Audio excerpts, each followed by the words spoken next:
বাবা তোমার দরবারে সব পাগলের খেলা, বাবা তোমার দরবারে সব পাগলের খেলা। আলেম ওলামা দেখলে কেহ জলে কতক লোকের দেহ, আলেম ওলামা দেখলে কেহ জলে কতক লোকের দেহ,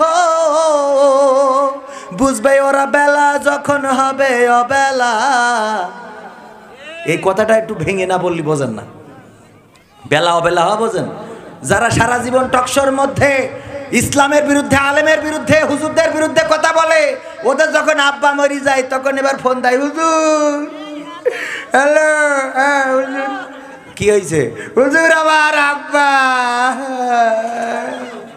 আব্বা কি? আব্বা মরি গেছে হুজুর, একটু আইসে দোয়া করে দিয়েছেন হুজুর। হুজুরও যাইতে মাটি টাটি দিয়ে মুনাজাতেটা ধরে, আল্লাহ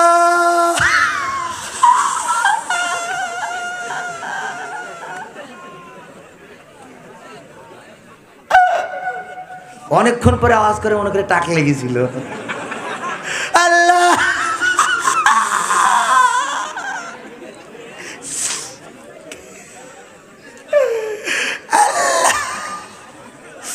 ওর ওই কান্না দেখে যে দাওয়াত করে নিয়ে গেছে, ও মনে করে বাবা আমার আব্বা মরিছে, তাই হুজুর কাইন দিয়ে একবার সাগর বানাই ফেলাইলো, তাহলে হুজুরের আব্বা মরি গেলি তো দুনিয়া ঠিক করে রাখা কষ্ট হয়ে যাবে, ঠিক না? কিন্তু হুজুর আসলে কি কান্দে নাকি? আল্লাহ আব্বা মরি গেছে, কান্দে কে জন্যে? মালের জন্যে, পাখা পাখারে যা খুঁজি হয়। সারা জীবন পশ্চিমমুখ হয়নি তোমার জন্য, কেন্দি চোখির পানি ভাসাবেন, ওর খেয়ে দেই কাল নেই। হ্যাঁ হ্যাঁ, সিরিয়ালের পাল্লাই পড়ে কত নারীর আগুন সংসারে, সিরিয়ালের পাল্লাই পড়ে কত নারীর আগুন সংসারে, ডিভোর্স নিয়ে কেউ বা জীবন কাটায় একেলা, কারণ রং নাম্বারে প্রেম করেছিল, করার পরে যখন ওর কাছে গেছে ও দেখে এ বুড়ি নিয়ে কি করব, কারণ ও তো দেখিনি, কণ্ঠ শুনি মনে করেছিল মনে হয় সৌদি আরবের কোনো রানী মানি হবে। হ্যাঁ, কিন্তু পরে সামনে আসলি দেখে এ তো সেই ওই যে গান গাই ভাইরাল হিস কিটা, রানী মুখার্জি না কিটা, রানু মণ্ডল, রানু মণ্ডল, ওর থেকে বাঁচলি বাসে এরাম আছে কিনা। তো তারপরে ডিভোর্স নিয়ে কেউ বা জীবন কাটায় একেলা, বাবা তোমার দরবারে সব পাগলের খেলা। নারী অধিকারের নামে কত নারী রাস্তায় নামে, আছে না নাই?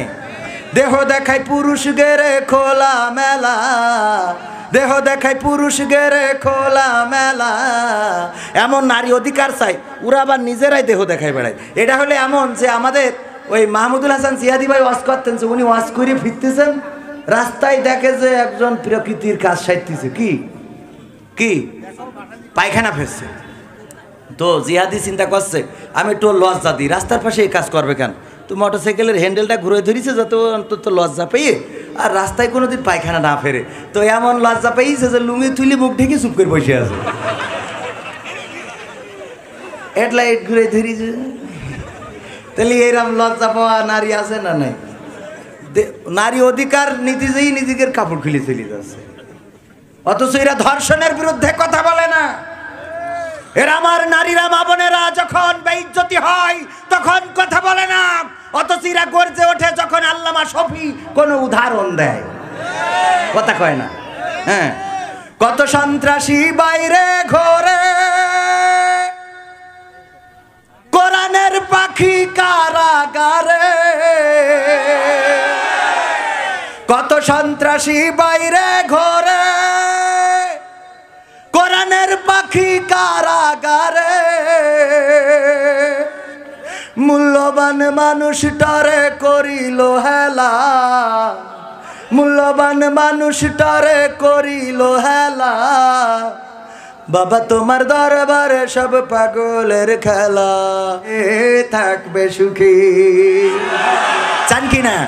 কোরআনের আইন কায়েম হইলে শান্তি আসবে না? আসবে না? কবির বিন সামাদ জেনা করেছে, ধর্ষণ করেছে, ধরা খেয়ে গেছে। তারপরে যেভাবে পোস্টার দেখেছেন এইভাবে ছবি ছাপানো হবে। এখানে অ্যাডভোকেট রকনুজ্জামান ভাইয়ের ছবি থাকবে, উনি রায় দিয়েছে যে মাজা পর্যন্ত পুঁতিতে কষতে হবে। ভাই রায় দিয়েছে, আর কবির বিন সামাদের মাজা পর্যন্ত গাড়া হবে। দুটো ছবি দেখে সবাই আসবে। আসার পরে যখন মাজা পর্যন্ত গেড়ি দিয়ে সুন্দর করি চারিদিক থেকে ইট পাথর মারি আমার কিল্লা ফতে করে দেবে। এই অবস্থা দেখার পরে এখানে যত যুবক আছে এরা গার্লস স্কুলের সামনে দিয়ে কোনোদিন বাড়ি যাবে না। গার্লস স্কুলের সামনে তো যাবে না। যে বাড়ি ভাই মানুষ আছে ওই মুখো ওই পথে হাঁটাই নই যাবে না। মানে আমি মাঝে মাঝে ওই কারেন্টের খুঁটিতে দেখি লেখা রয়েছে হাজাম ফোন নাম্বার। তো হাজাম ফোন নাম্বার দেখি আমার ভয় হয় যে হিন্দুরা না দেখি দেখি দৌড় মারে, যে আমাকে আবার ধরি কেটে দিলে হয়, তাই না? বলা যায় না। এটা হাজাম পাড়ায় আমার এক বন্ধু আছে, ও কয় আমি হাজাম পাড়ায় যাইনি। হাজাম পাড়া থাকে না, হাজাম পাড়ায় যাই না ভয়তে, বোঝেন না? সমস্যা তো হতেই পারে। তো এই জন্যই ওই যাই হোক, এখন এই যে ভয়ে আপনারা মনে করেন যে না জানি যদি আমরা গার্লস স্কুলের সামনেতে যাই আর কেউ যদি আই লাভ ইউ কই বসে, হ্যাঁ 14ই ফেব্রুয়ারি ফুল নিয়ে মোটরসাইকেলের পিছনে গিয়ার মারা, 14ই ফেব্রুয়ারিও রোজা থাকবে। 14ই ফেব্রুয়ারি রোজা, ডার্লিং ফোন দেবে, হ্যালো তুমি কোথায়? আমি গদ খেলে এসে বসে আছি।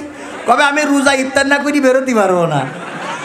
কারণ হইলো ওই যে মাজা পর্যন্ত গাড়িতে কষা হবে।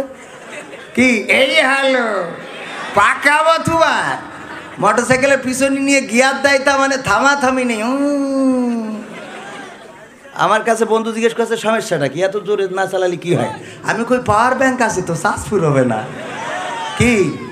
তো এই জন্যে আমাদের যাই হোক, আমি সময় বেশি নেব না, কারণ আমার উস্তাদ বসা, আমি কয়েকটা সঙ্গীত শোনাই। তো মোবাইল তো থাকতে দিতে হবে একটু, আপনারা ওইরাম করেন কেন? বিএনপির মতো কথা বললেই হবে?